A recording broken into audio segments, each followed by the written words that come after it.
Hello, welcome to Iron's Health Talk with Dr. Akram. Today we're going to discuss about how we are going to bury our COVID patients who has lost their life because of this infection. For last 2 episodes we've been discussing about COVID infection, how it came to the world, how it spread around, and how to prevent it. But now we are left with a major task with multiple religions, multiple cultures in this world. We have to consider their beliefs and what they want to do while we have to prevent this infection spreading around. Let's look at few funeral practices around the world. Let's look at the Egyptians. Egyptians made huge pyramids for their pharaohs, and they mummified the body and they took them with all their wealth to rest in those chambers. And that actually became a scientific evidence for us to study about their cultures now. Let's talk about another old culture, which is Zoroastrians. Zoroastrians, they have built big towers. In these big towers, they took the dead body and they left it there to be eaten by the birds of prey like vultures. They thought contamination of the elements like air, fire, earth, and water by this decaying corpse was wrong, which was against their religion. And let's look at some of the weird practices around the world. Trojan people in Sulawesi, they have a completely weird practice. What they do, they go and dig these bodies which has been buried for years for their for special days. They bring them back to their home. They dress them in beautiful dresses. They take pictures. They celebrate them, and they go and bury them back again. But let's look at another old religion is Hindu religion, which has been there for more than 5,000 years in the world. They would like to cremate their bodies, and sometimes they even drop the bodies, or they let the bodies to float in the Ganges, the holy river. And exactly same thing is practiced in Buddhism, but they obviously they like to cremate their bodies. And monotheistic religions like Judaism, Christianity, and Islam, they have a different belief. They think the body has come from the earth and the body has to return to the earth, and that's why they favor of burial practices. Let's look at what's happening with COVID-19. In certain countries, it's gone to extremes, like we've been seeing some videos in Ecuador.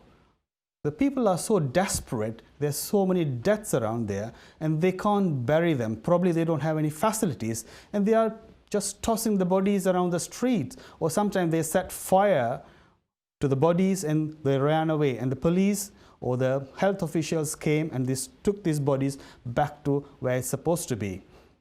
While all these things going on, there is a big debate going around the world.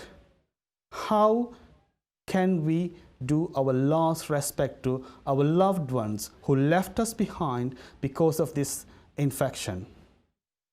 This is the main talk. I know a talk which not many people would love to talk about this, but this is really important for our society, especially for the people who are living in this world. This is really important. While we are respecting our beliefs, we have to be careful with our hygiene and not to let the infection spread around. For this reason, we have our special guest brought into the show. Let me get him on the show.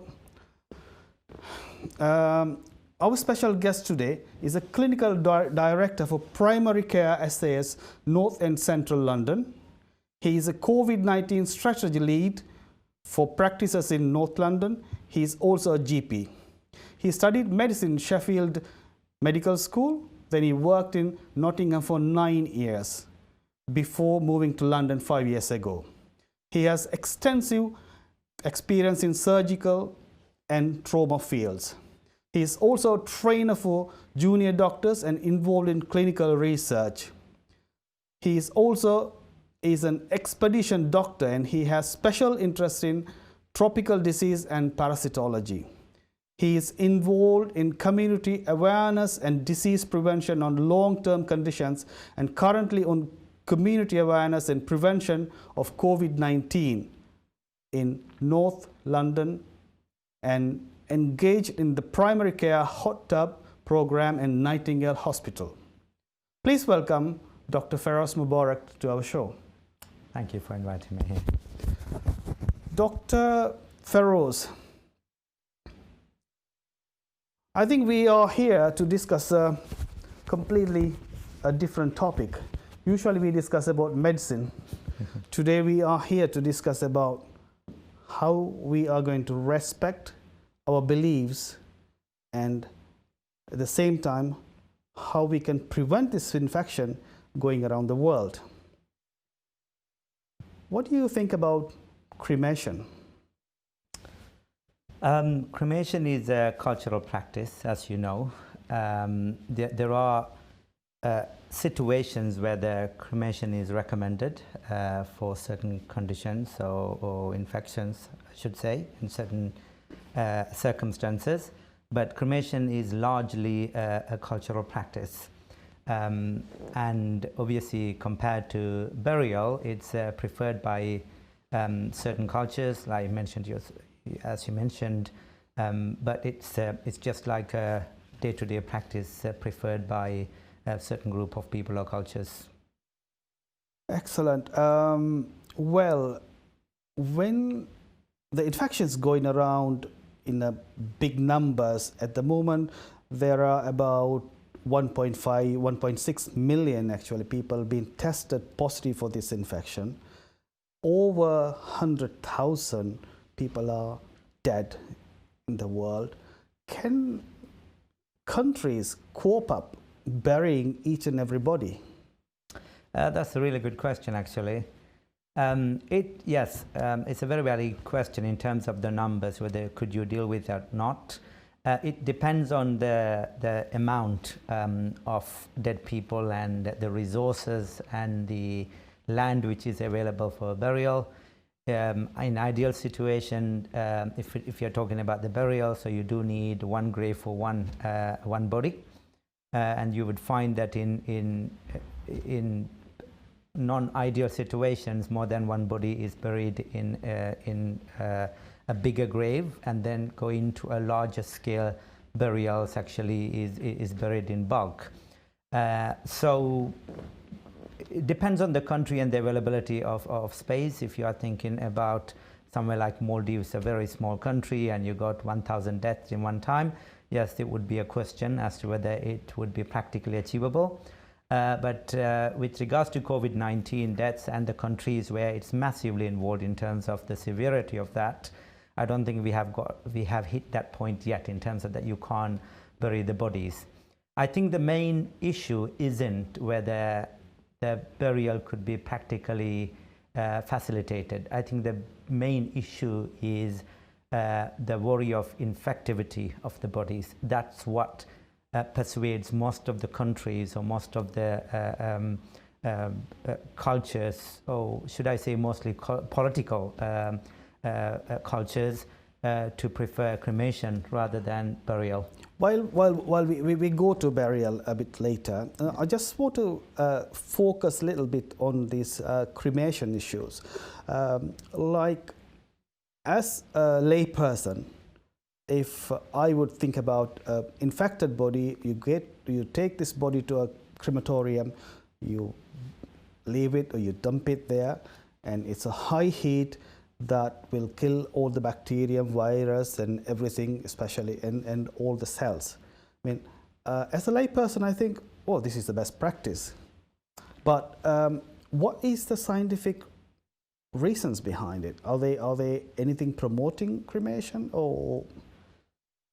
The best way to answer that is whether you are using a screw to send a screwdriver to send a screw into a wound, or do you want to use a hammer to send a screw into a wood? These are the two questions.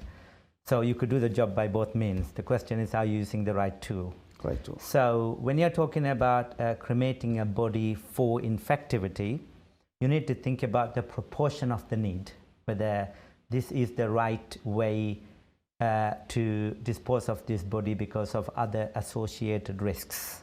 Now, if I may go into the COVID-19 and the virus which causes SARS-CoV-2, which is obviously a virus, there is, in medicine, from the pathological perspective, there are degrees of infectivity. So there is category 1 all the way to category 4. Category 1 to category 4. Yeah. All right. So category 1 is very low risk. Category 2 is a slightly high risk. What do you think as category category 1 risk like?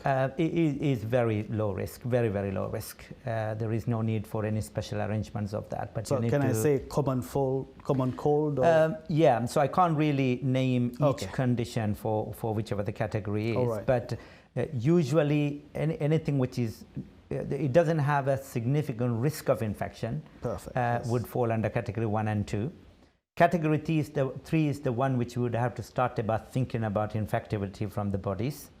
And that would be normally, you must have heard of SARS, MERS, TB, including the COVID-19 virus, which is SARS-CoV-2. So you're trying to say under TB and COVID-19 are in the similar same category. Correct, yeah. In infectiveness. Correct. The Category TB we've been dealing for years probably now in Yeah. our world, and I'm not sure if all the TB patients been cremated.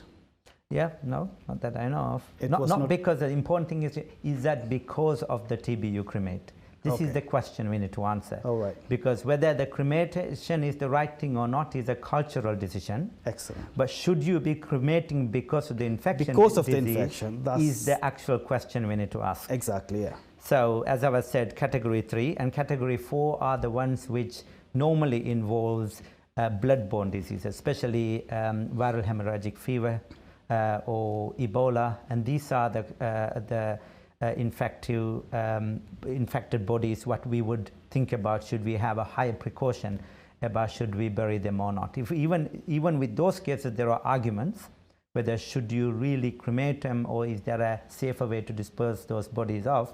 But the main question is SARS-CoV-2, which only falls under category 3, which means there is no real necessity for them to be cremated. For them to be cremated. The main reason here, if I may mention, is because SARS-CoV-2 is spread by droplets, respiratory droplets. There's 99% of these infection comes through the respiratory system. 1% or less than 1% is spread through either feces, urine, or blood. Okay. So if you think about the majority of the spread of this virus is through the respiratory droplet or even body fluid. You know, after a body dies, it actually leaks some fluids. So long as you can confidently contain these fluids, and of course you would agree with me, once some person dies, they don't produce any respiratory breaths. So what you're trying to say is, when the person dies, the infectiveness is less than the person who lives with the disease. Absolutely, you made the right point there. So if I am sitting with you, we say you have got COVID-19, you are more likely to infect me compared to if I am sitting here with a dead body there which is infected of COVID-19, I'm getting that infection. So there is nothing called we should be really afraid of this dead body and run away from this room. There's a dead body. Yeah, so there are precautions to take. Obviously, you need to wear personal protective equipment so long as you don't touch the body or directly handle them. And there are other precautions you need to make, but the body is safe, especially in a body bag. You know, obviously, when a patient dies, the patient will be taken to mortuary and put in a body bag, especially anybody with infection in it, to stop the fluid leaking into the storage area. And once it's in a body bag, it's much safer, as safe as a normal body once it's contained within the body bag. Okay, so that explains, I think, if the COVID-19 infected body, person who died, if he is packed in this special bag and zipped in, and if there is no fluid coming out, we should be able to touch. Yeah. provide It's advisable not to gloves. touch, but you can touch it with the gloves. Yeah, you can touch the bag with the gloves. Obviously, handling the funeral is a different story because, Okay. of course, the funeral directors who have got special advice and precautions to take. But in terms of infectivity concerns, it's significantly less infective than a live person with COVID-19. There is no reason that family should not go to the funeral.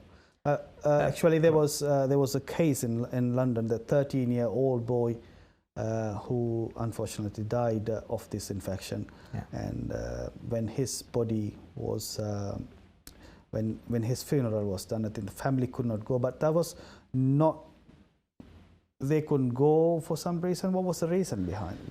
I don't know the exact reason, but there are two things to understand here. So there was an issue where when the child was, you know, in his last breaths, obviously you are not allowed as a family member to be able to be there present in the ITU or HDU because no family members will be allowed there because of the high infection risk.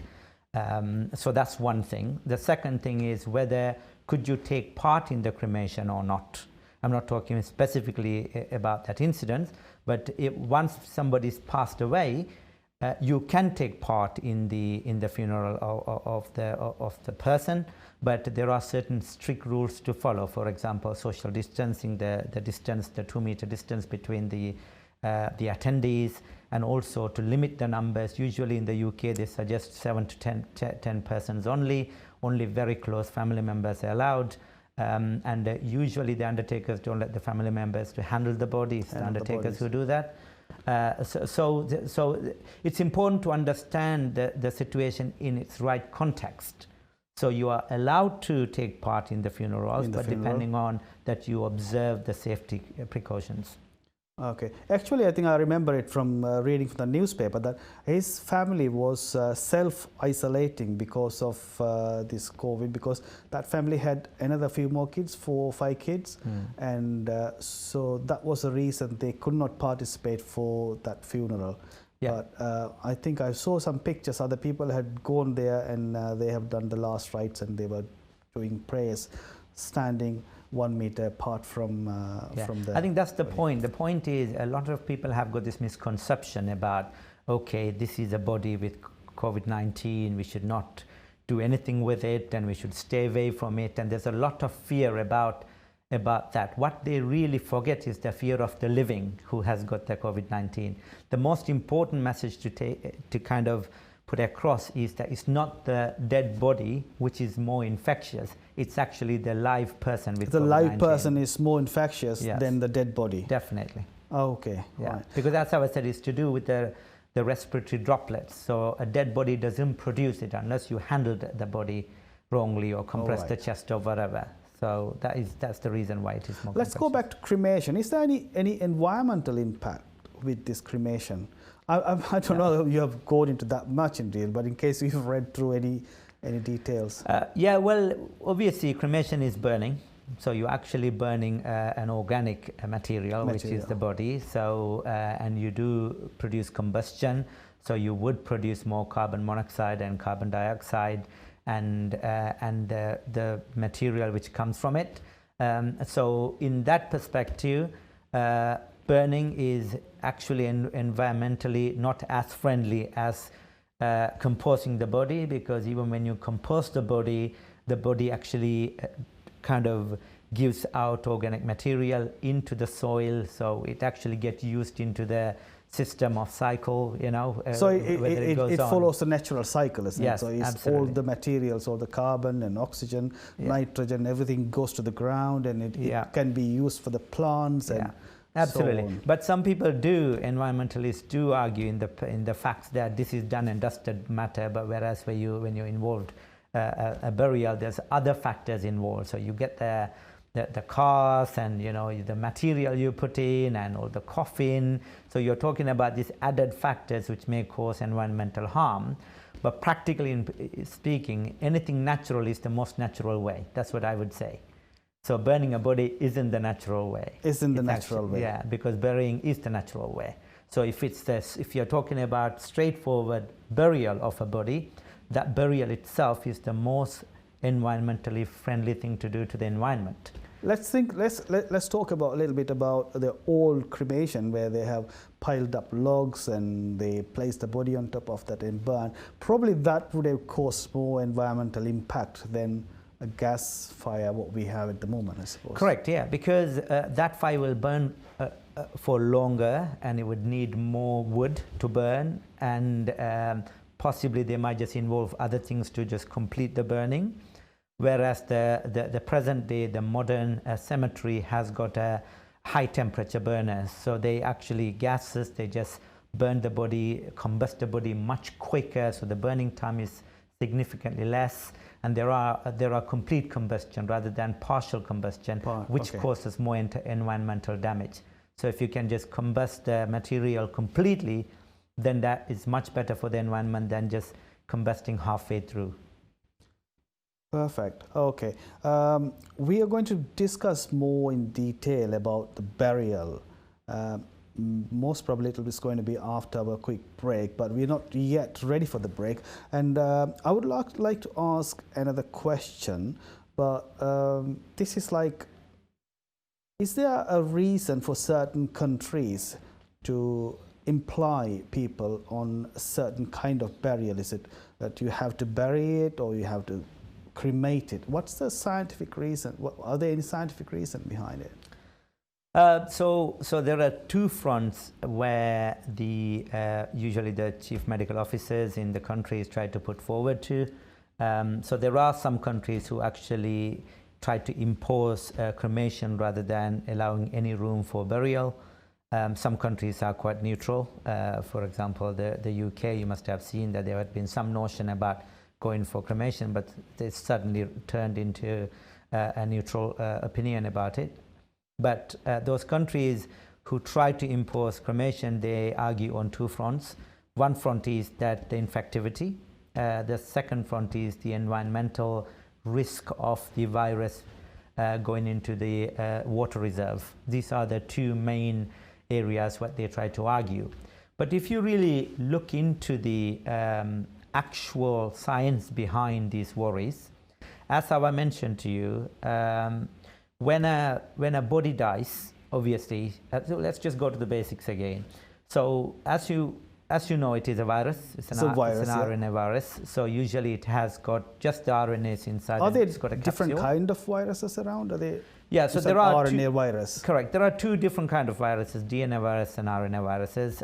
Some scientists don't believe viruses are actually organisms. They don't believe they are alive because they don't have any self-reproducing organs in them. So a virus cannot self-produce? Self-replicate, no. Okay. Yeah. So what does especially it if you're talking about RNA viruses, they can't self-replicate. They need to use a host to replicate. Excellent. So what they do is they invade the host cell and they inject their RNAs into the host cell. So this host cell can be an animal, can be a it's person. Mostly living. A living creature. Yeah, it's a living cell. Okay. And that then the RNA uses the cell's mechanism to produce more copies of RNAs. So they're called RNA polymerases. And then once more of those RNAs are reproduced, they use the other part of the cells to produce the capsule, because RNA has got the nucleotide, because it's actually a core body inside, and they have got a capsule. That capsule is actually made within the host cell before it can come out. That's the protective cell. The capsule itself at the top has got anchors which can cling on to the other cells and use the channel to go into that cell. So these are receptors. So these viruses come into our body and use our body to multiply themselves. Correct, yeah. And is their main aim is to attack us, or is it their survival? No, their main aim is exactly the same as any animal, basic instinct, reproduction. So the basic function of any organism is to reproduce and survive. Survive. Okay, to survive, they need to eat. Yes, so they need to consume. To consume, they need to compete. To compete, they need to fight. They need to fight. right? So what the viruses do is they go into a body, they start the fighting or invasion, they reproduce. As a process, the cell dies or it buds off the cell and then goes and invades more. So those are the fundamental principles or the needs of any organisms. Of course, the more complex the organism is, the more abstract the process becomes. Okay, let's go back to this RNA virus that we started with, and I think yes, correct. Okay, yeah. DNA. So it's important to mention about the virus because the virus cannot replicate outside a living cell. So when a COVID-19 infected patient dies, their cell starts to die because there is no oxygen in their body. So all the human cells are aerobic cells. Will there be a time then the virus is trying to run away and find a different host? Is it the more dangerous time? Is that right? No. So the virus would not know this person is dying. Oh, okay, that's okay. So that from the information, also you need to remember that we have very limited scientific information about this virus because we are only known to man for the last 4 months also. Okay. Perfect. Just this particular virus, but we do know about coronavirus for a long time. But then once this virus comes to a point, these cells come to a point of death, the viruses will have to come out of the cell because the cell dies. Right. So the virus will spill out of the cell and will be contained within the fluids of the dead body. Fluids of the dead body. Fluids of the dead body. So they may in the tissue. Not going to fly away or something. They cannot because they only are transmitted through respiratory droplets or body fluids. Body fluids. Okay. So if when somebody dies, nothing gets out of them unless you get it out of them. If you push their chest, some respiratory fluids may come out. Or if they got some chest drain or something like that, fluid may come out. Right. So that is the point. The reproducing mechanism for this, the roots or the machinery are shutting down for the virus. So even though the person dies, then the system may not shut down straight away.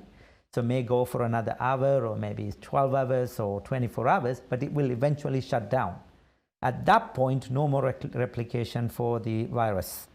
And the only thing it could happen is stay there put and die slowly, or get transmitted through other contacts. For example, if you handle a dead body, then it would go to another person and start the cycle again. Right. So that is the discussion. The discussion is how infective is that body? And then what should we do to contain it? Okay. The next question is, I'm just thinking, like, if the person dies, how long can the virus live until it goes to a different person or until it dies? Now, this is an answer nobody knows. Nobody knows that. Because there's not enough research being done on dead bodies yet. But there are speculation as to how long it could die. Now, on a live person, there had been evidence to say, for example, if I started the symptom today, or if I got the confirmation that I've got the virus today, so there are evidence to say the virus can live in me for up to 5 weeks.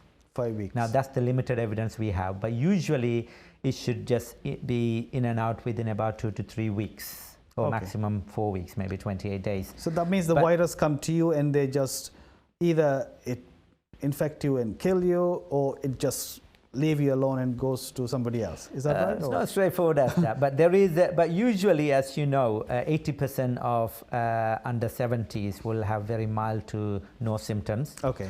So that doesn't mean I'm not infected. I am infected. Yeah. So usually a lot of people will see symptom between 5 days to 12 to 15 days. I'll say roughly about 12 days. And then would start to improve within the next 1 week also. Overall, within 3 weeks, maximum 4 weeks, your immunity take control over it and you are better. That's why the 14-day isolation period is hopefully that the majority of the infectivity is within that 14 days. So the virus does not leave yourself, it's your body fights it against and it kills this virus or something. So eventually body will get rid of it. But some of those viruses will escape and then go and infect other people. Other people. But that's the live body. But in terms of the dead body, yes. We don't know how long it lives. Right. But it can't live forever, purely because it cannot survive in the environment where it is. Where it is. Because we know some evidences from how long this virus can live on the surfaces, different surfaces. It lives for a shorter period of time. For example, shiny metal surfaces can live up to 12 hours. Some studies say it can live up to 72 hours. Copper surfaces can live just for 4 hours. So different surfaces it can live for longer. But the general view is that this virus cannot survive months and months and months. Months, right. So it would stop surviving after a long period of time, depending on what condition it is. Exactly. I think it's in metal, it lives about 9 days or something. I'm not sure. Is that right? It's shiny metals, yeah. Shiny we can say up to 9 days, but the actual evidence is 72 hours. 72 hours. Yeah. Okay, perfect. So it's still trained people could handle this body, and they can still prepare a funeral for the family. Is that right with this body? Yes, correct. Yeah. So that's the end point where the virus will be well contained within a dead body is the point of discussion as to how the dead body should be prepared. How does it have to be prepared as scientifically, and what are the evidences? At the moment, if you talk about how it's done in the UK, so once the patient kind of dies after the full confirmation of death, the body will be taken into the mortuary and will be put in a body bag, purely because the risk of leakage of fluids. Okay, right. And it's a sealed body bag. It's in the UK. It's a single layer body bag. It's not a special body bag. It's not a coated body bag with bactericidal things or anything like that. It's a straightforward body bag. I'm going to hold you just 1 minute. We have a caller online. We'll answer his call and we'll go back to the topic again. Hello. Hello, walaikum assalam. What's your name, sir? My name is Abdul Samad, brother. Abdul Samad. Yeah, where are you from? Where do you live? I'm from Tower Hamlet, East London. East London, excellent. Yeah. What do you like to say? What do you like to ask us? I you someone advice from me. If anyone got symptom about coronavirus, so how long it's gonna be stay in body? Like 1 week, 2 weeks? So you're asking if you have symptoms? Not me. I said that if anyone got symptom, how long it's gonna be stay? Like 2-3 weeks or? Assalamu alaikum, Abdul Samad. So I understand that your question is, if somebody got COVID-19, the coronavirus, how long would they have the symptom? Is that correct? Okay, so I understand that is a question. It depends on what symptom you get, and also depend on your immune response. As I mentioned before, a lot of people, young people, who would have very mild symptom or no symptom at all, but usually those symptoms should come out within 7 to 14 days. But if you have the symptom, you say you start with a fever or a cough or a sore throat today, you should isolate yourself for 7 days minimum. But if you are living with somebody who doesn't develop symptoms, they should isolate themselves for 14 days, because they may come up with those symptoms anytime within that 14 days. But if they develop a symptom, we say in about 10 days time from the time they've been exposed to you, then they should isolate themselves for another 7 days from that 10 days. I hope I answered your question. Abdul Samad, thank you very much for joining us. We'll see you some other time. Let's go back to the body bag. And sorry, we were talking about the single layer bag. So I'm just telling you about the process. So it's done in the UK. So they will put this body in the single layer bag, and then they leave it in the mortuary with the other bodies. And then the undertakers will come and take the body with them, and usually put it in a coffin to carry it. But if they don't have a coffin, they can actually take the body bag with them. I'm going to hold you there, and I think we are going to go for a quick break. Thank you for being with us, and we'll see you after a short break.